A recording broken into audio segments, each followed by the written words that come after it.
The radio's final whisper was a sigh of static, a death rattle of technology that left behind a silence more terrifying than any explosion. Trapped. The word echoed in the crumbling stone shell of the abandoned farmhouse where Valkyrie 6 had taken refuge. Outside, the jagged peaks of the Alton Valley clawed at a bruised purple sky, indifferent witnesses to their plight. 8 elite operators, the tip of the spear, now found themselves a splinter, broken off and buried deep in hostile flesh. Lieutenant Elias Vance, his face a roadmap of exhaustion etched in grime, stared at the dead comms unit as if his will alone could resurrect it. Every conventional escape route was a pre-packaged ambush. They were surrounded, outnumbered at least 10 to 1, and utterly alone. A low growl of frustration rumbled from the corner. Sergeant Rex Thorne, a man built from granite and grievance, slammed a gauntlet fist against the stone wall. FUBAR, he spat, the acronym for fouled up beyond all recognition, landing with the weight of a final judgment. Command sends us up this creek, and then they pull the paddle. We're ghosts, sir. Walking ghosts, the other men, hard-bitten professionals all, shifted uneasily. The air was thick with the metallic tang of fear, a scent they were trained to inflict, not inhale. In the midst of this rising tide of panic, one figure remained an island of impossible calm. Corporal Anya Sharma, their designated medic, knelt on the dirt floor, her movements economical and precise. She wasn't pacing. She wasn't cursing. She was meticulously cleaning and organizing her medical kit, laying out suture packs, tourniquets, and hemostatic agents in neat rows on a sterile cloth. Her focus was so absolute it seemed to bend the frantic energy in the room around her. Thorne noticed her placidity and mistook it for ignorance. "Hey, Doc," he sneered, his voice dripping with condescension. "You can stop playing with your dolls. When they come through that door, bandages ain't gonna do much good. Maybe you can patch up the holes in our ghosts." Anya didn't look up. She simply continued her work, her hands steady, her breathing even. "Every piece of gear has its purpose, Sergeant," she said, her voice quiet but carrying a strange resonance in the tense room. "It's a matter of knowing when and how to use it." The quiet rebuke, delivered without a trace of anger, hung in the air. Vance watched her, a flicker of curiosity cutting through his despair. She was an enigma. Transferred to his unit 3 months ago with a thin file and a sterling reputation for field medicine, she was professional, distant, and spoke only when spoken to. To men like Thorne, she was a box to be checked, the mandatory medical support. To Vance, she was an unnerving pool of stillness in a world of constant, violent motion. He was about to learn that the deepest waters are often the most deceptive. The silence was finally broken by Vance. He unrolled the last clean map on a rickety table, the paper crinkling like dry leaves. Its surface was a web of red markings, each one a known enemy position, a sniper's nest, a minefield. The map didn't show a way out. It was a diagram of their tomb. He ran a hand over his face, feeling the grit and the despair. "All right," he said, his voice raw. "Standard exfil routes are a no-go. The valley pass is plugged, the ridge is crawling with spotters. Command isn't coming. We get ourselves out, or we don't get out." He looked around the room, at the grim faces of men who had never before countenanced failure. "I'm open to suggestions. Any suggestion. No matter how crazy." The room remained silent. The professionals, the strategists, the warriors, had nothing. Their training, their experience, their aggression, it all led to a dead end. Then, a soft voice cut through the gloom. "There is a way." All eyes turned to Anya Sharma. She had risen from her kit, and was now standing by the table, her shadow falling across the map. She hadn't moved with overt confidence, but with a quiet certainty that was somehow more commanding. Thorne actually let out a short, barking laugh. "Oh, here we go. Is it a secret tunnel only medics know about? Maybe we can bandage our way out." Vance shot him a silencing glare. He gestured for Anya to continue, his desperation a hook seeking any purchase. "Go on, Corporal." Anya placed a single, steady finger on the map, not on a path or a road, but on a chaotic jumble of contour lines that the unit's planners had marked as impassable terrain. It was a network of steep-sided ravines, seasonal riverbeds, and what looked like ancient, half-collapsed aqueducts, a place no sane soldier would ever choose to enter. "We don't go around them," she said, her voice level. "We don't go over them. We go through them. We use the terrain they marked as impassable because it's impassable. They won't be looking for us there. Not in force." Thorn stepped forward, his bulk crowding the small space. "You want us to crawl through that mess? It's a death trap. A shooting gallery from above if we're spotted. We'd be slower than a crippled turtle. It's suicide." Anya finally lifted her eyes from the map and met his gaze. There was no fear in them, no hesitation. There was only a calm, analytical light, like a scientist observing a predictable chemical reaction. "It's only a shooting gallery if they see us. It's only slow if you move like a soldier. We have to move like water, Sergeant. Follow the lowest points. Use the coverts for cover. Travel at times they'd consider tactically illogical. We won't be fighting them. We'll be erasing ourselves from their world." Her terminology was precise, her concept audacious. It was the language not of a medic, but of a ghost. The men exchanged uneasy glances. It was insane. It was also the only new idea they'd heard in 12 hours. Vance stared at the map, then at Anya. He saw the condescending smirk on Thorn's face, the doubt in the other men's eyes. But in Anya's he saw a blueprint. A flicker of hope ignited in the abyss of his despair. He had a choice: die by the book, or live by the crazy idea of the one person everyone else had already written off. The rising action had begun not with a bang, but with a quietly spoken, impossible plan. The air in the room shifted. The heavy blanket of despair was pierced by a thin needle of possibility. Thorn, however, was doubling down on his skepticism. "Move like water? Erase ourselves?" he scoffed, crossing his tree-trunk arms. "What is this, some kind of poetry seminar? We're infantry, document. We move fast, we hit hard. We don't sneak through ditches like scared rabbits." He looked around for support, and found it in the nervous, uncertain expressions of Corporal Diaz and Specialist Cole. They were trained for direct action, for overwhelming force. This plan felt passive. Wrong. Anya didn't engage with Thorn's mockery. Her focus remained entirely on Lieutenant Vance, the only man in the room whose opinion mattered. "Their patrols are concentrated on the primary and secondary access routes," she explained, her finger tracing a path on the map that looked more like a spider's crawl than a military maneuver. "They're using a standard circular search pattern, expanding outwards from our last known position. It's predictable. They expect us to try and break out, to run for the border. They don't expect us to move deeper into their territory, parallel to their lines, using the very ground they deem worthless." She pointed to a specific culvert system. "This aqueduct is old, pre-war. It's not on their modern schematics. It will cross under the main supply road here. That's their logistical nerve. They'll have it guarded, but they'll be looking at the road, not under it." Vance leaned closer, his eyes tracing the path she indicated. It was a counterintuitive masterpiece. Every instinct he possessed screamed to get as far away from the enemy as possible. This plan involved walking directly into the belly of the beast. But her logic was sound. The greatest defense was often the enemy's own assumptions. "And our gear?" Vance asked, the question purely practical. "We can't move through that kind of terrain with full kits. We'll make too much noise."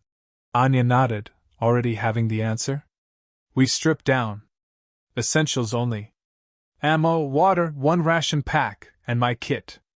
No body armor, no helmets, no secondary weapons. We sacrifice protection for silence and speed." A collective intake of breath went around the room. Go into enemy territory without armor? It was sacrilege. It went against every tenet of their training, every fiber of their survival instinct. Thorn looked like he was about to have an aneurysm. "No armor? Are you out of your mind? You want us to go out there naked? That's not a plan, that's a death wish."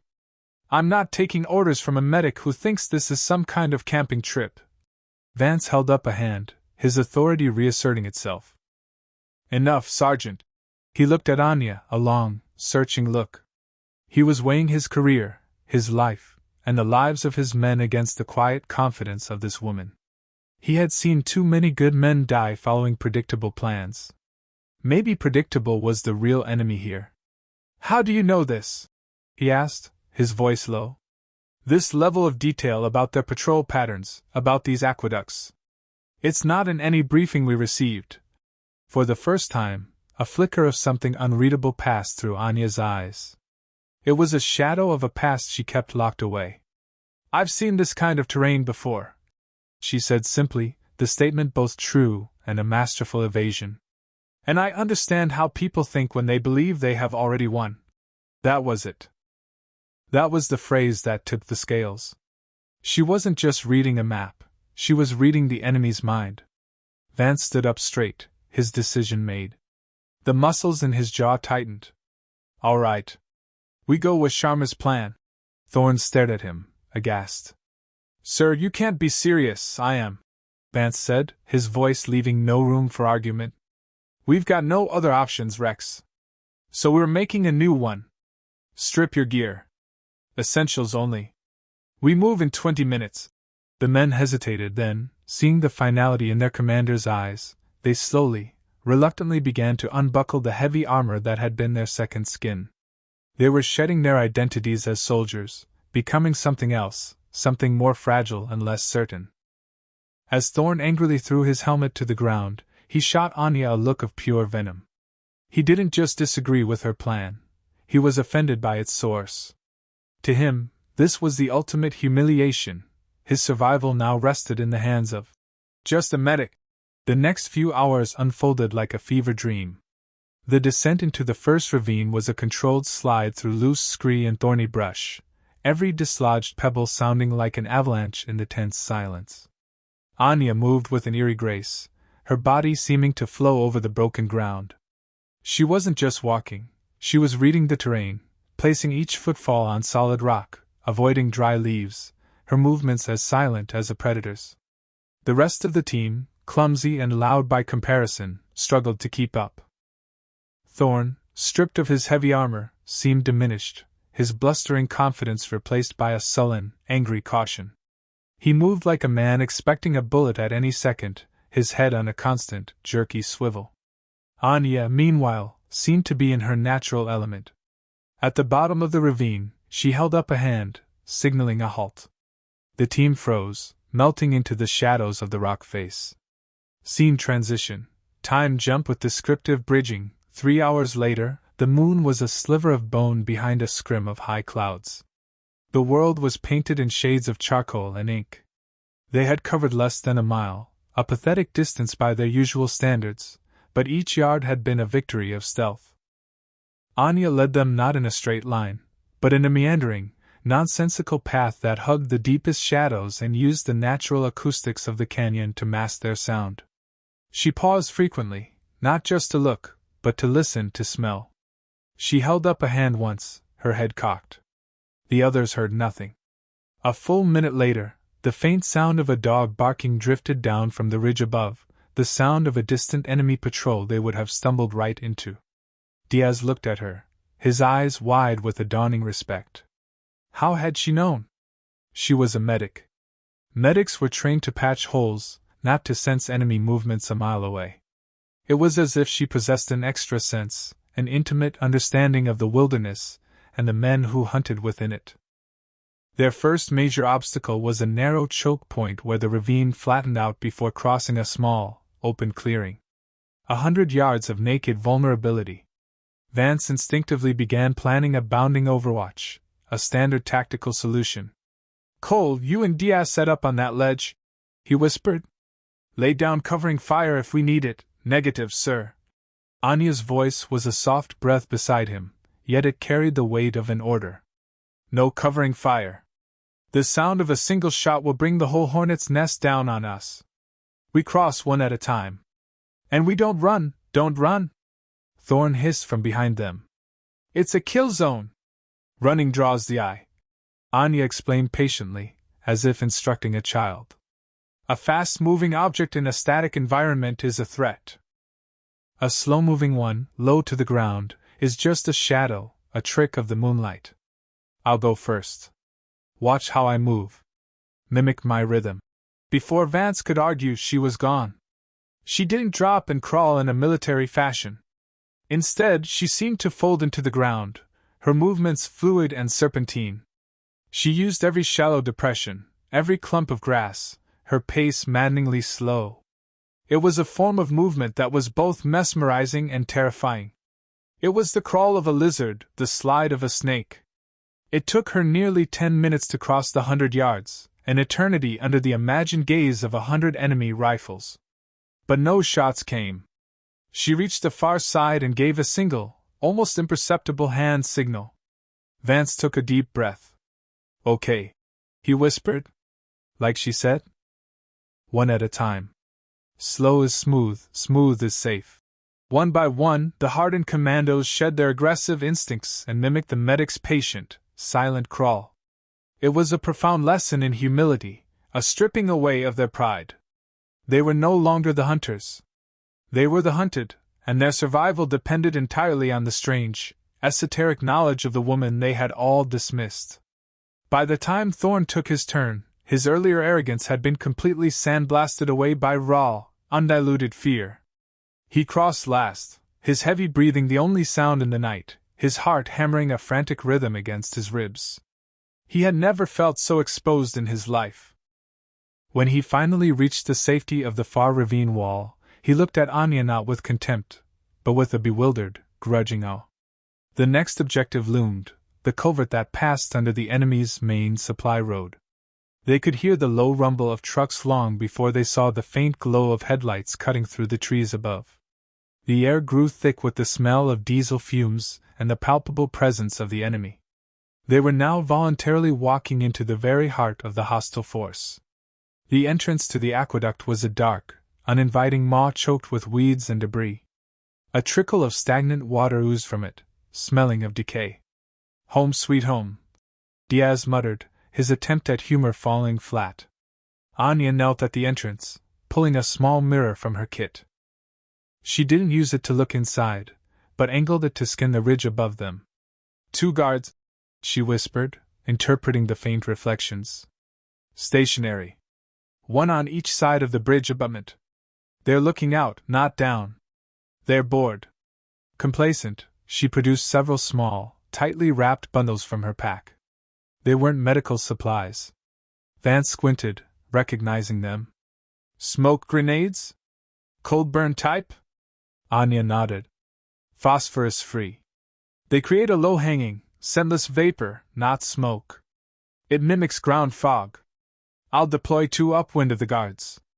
It won't alarm them, just obscure their line of sight to the covert entrance for a few minutes. That's our window." The sheer audacity of it was breathtaking. She wasn't just evading, she was actively manipulating the enemy's environment. This wasn't field medicine.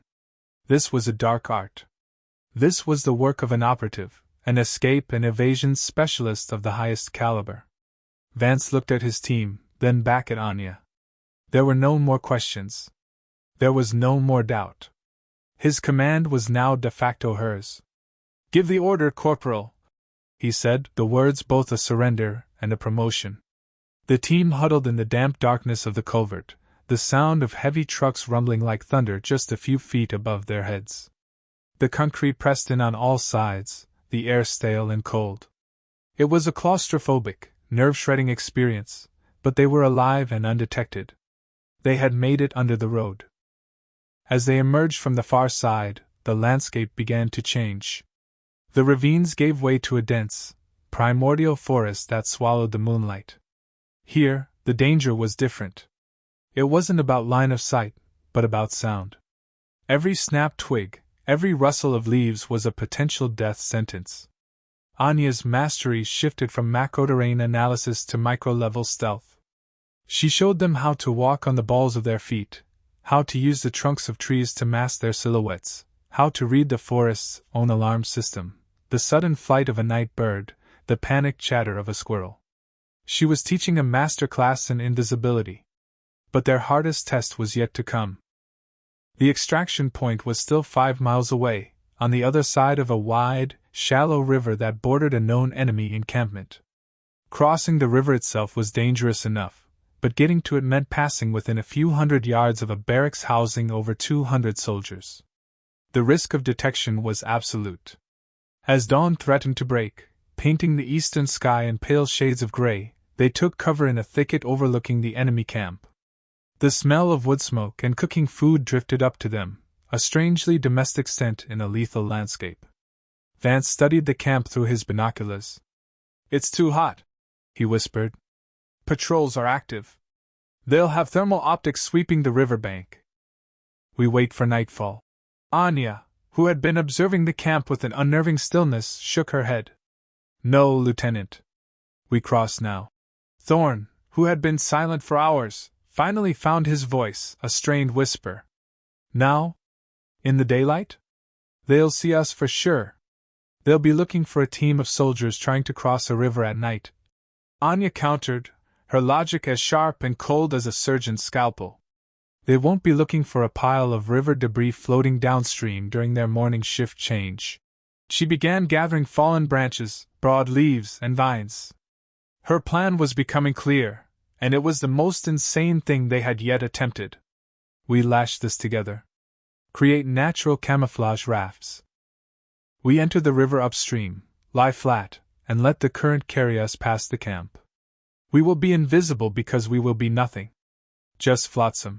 It was a plan that required a total surrender of control, absolute faith in the disguise. It meant entrusting their lives to a few branches and the river's current, floating helplessly past an army of men who wanted them dead. This was the final, terrifying crucible.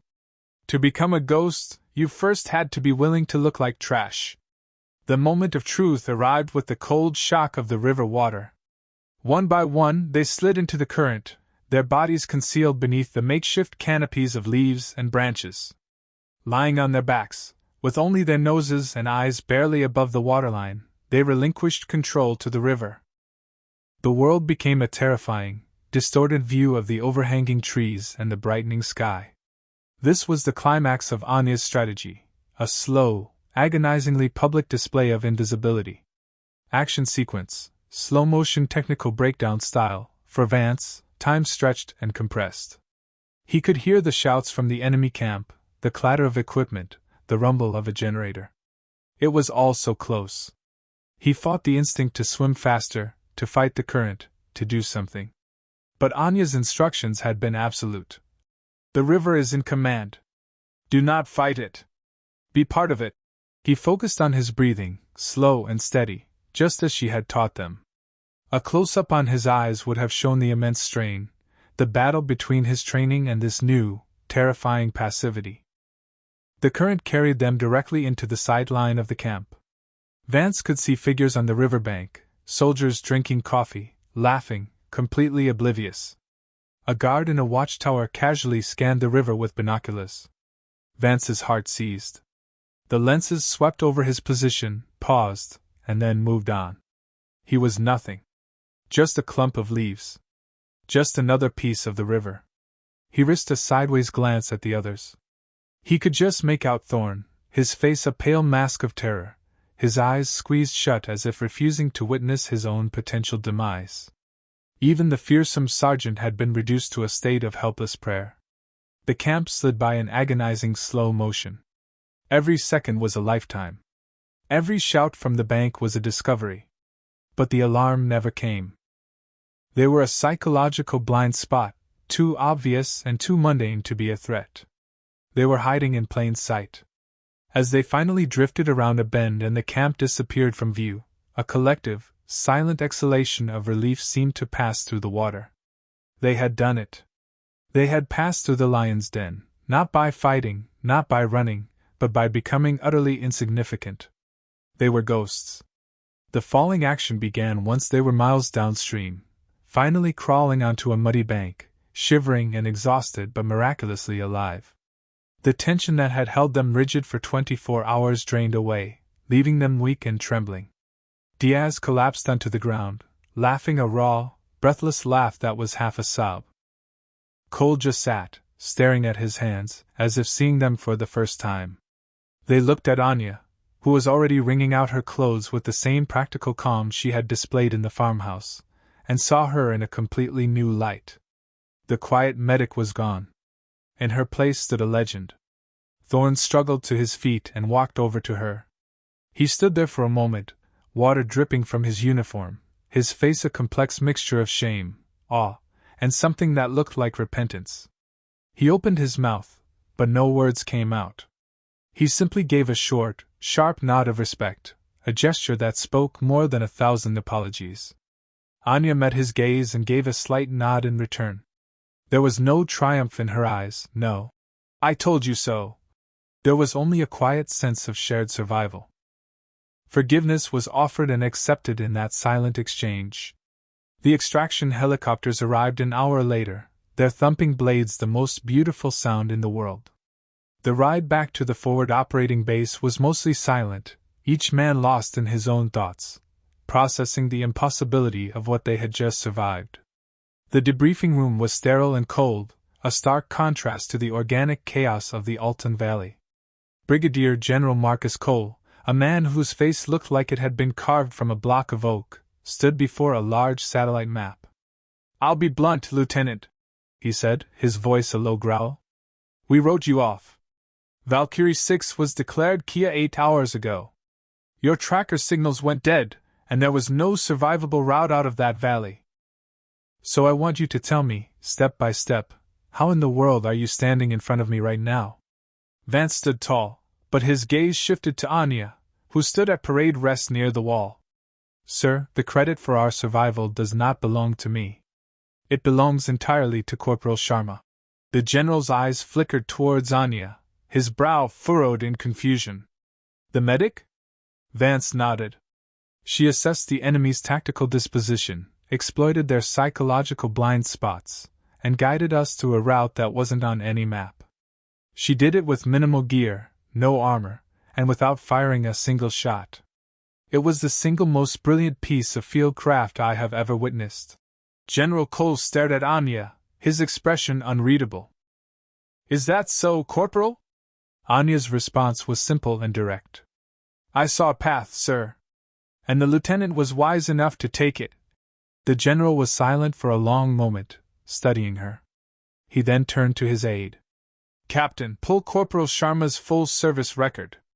I want the unredacted version." Now, the aide hurried out of the room. A tense silence filled the space. Thorne and the rest of the team watched, holding their breath. They knew they were witnessing something significant. The aide returned a few minutes later, holding a single data slate, his face pale. He handed it to the general. General Cole's eyes scanned the screen.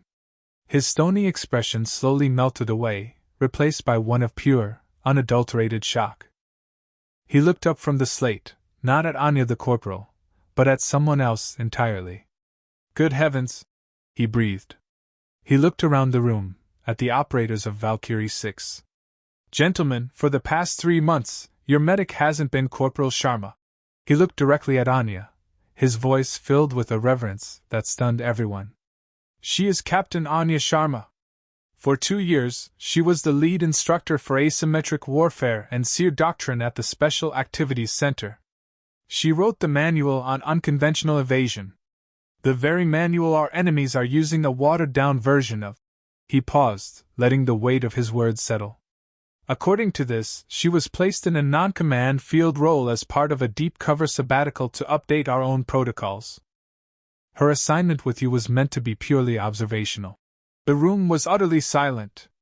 Thorne looked as if he had been punched in the gut. He hadn't just been taking orders from a medic, he'd been sneering at a living legend, a master of the very arts of war he thought he had perfected. His condescension, his arrogance, it all came crashing down on him with the force of a physical blow. Anya finally broke the silence, her humility as profound as her skill. "My rank was irrelevant in that valley, General. We were just soldiers trying to get home. The team's discipline and courage made the plan work." But the general shook his head, a slow smile spreading across his face. He looked from Anya's quiet dignity to Thorn's humiliated posture. The cosmic justice was not lost on him. "Captain," he said, his voice booming with authority and new respect, "your sabbatical is officially over. I have a feeling we have a great deal more to learn from you." For Anya, it wasn't a moment of triumph, but of quiet vindication. Her victory wasn't over Thorn or the system that had underestimated her. It was a victory for quiet competence over loud arrogance, for intellect over brute force, for the humble path that leads not to glory, but to home. As Valkyrie 6 filed out of the room, they no longer saw a medic. They saw their savior, a quiet warrior whose true strength lay not in the weapon she carried or the rank she wore, but in the brilliant, unshakable mind that saw the path no one else could.